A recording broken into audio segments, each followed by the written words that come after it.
السلام علیکم۔ وعلیکم السلام۔ حامدہ و نصلی علی رسولہ کریم، اما بعد، آج مجھے جس عنوان پر بولنے کہا گیا ہے وہ ہے پردہ۔ پردے کی اہمیت کیا ہے مجھ سے سماعت کرے۔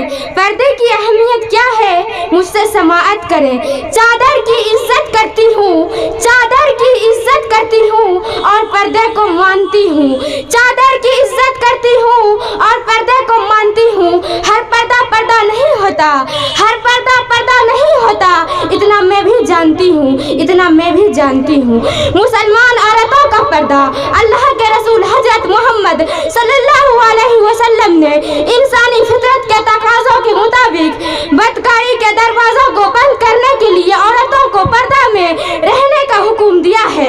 پردے کی فضیلت اور اس کی اہمیت قرآن سے ثابت ہے، اور قرآن میں صاف صاف اللہ تبارک و تعالیٰ نے کہا ہے کہ عورتوں کو پردہ میں رکھو، اور حکم دیا کہ تم پردے میں رہو اور بے پردہ ہو کے گھر سے باہر نہ نکلو۔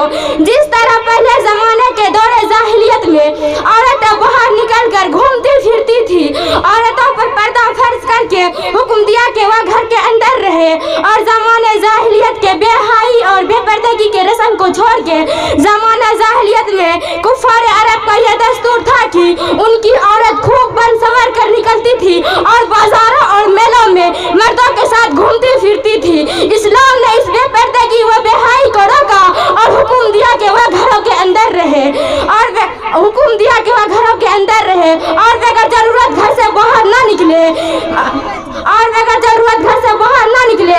اگر کسی ضرورت سے انہیں گھر سے باہر نکلنا ہی پڑے تو زمانے جاہلیت کے مطابق بنو سنگار کر کے بے پردہ ہو کے نہ نکلے بلکہ پردے کے ساتھ ہی نکلے۔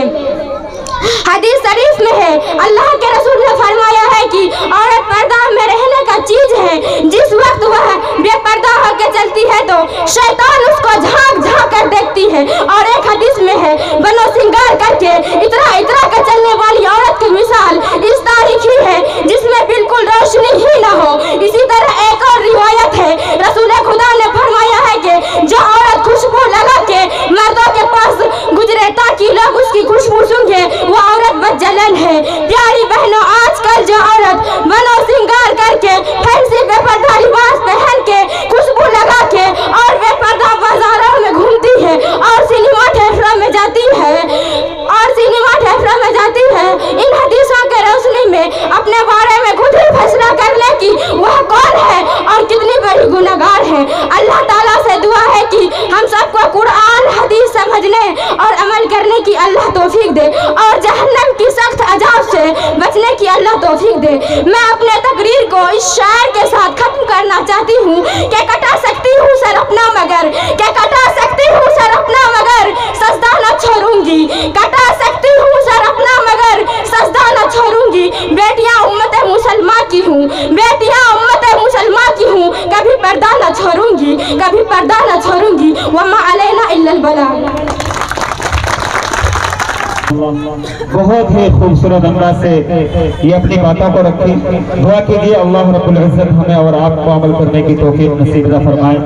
اب میں وقت کو دیکھتے ہوئے عن قریب ہی جلد ہی احمد رضا کو آپ کو روبرو کرنے جا رہا ہوں، وہ آئیں گے اپنے قیمتی اشعار سے ہم سب حضرت کو منور و مجلہ فرمائیں گے۔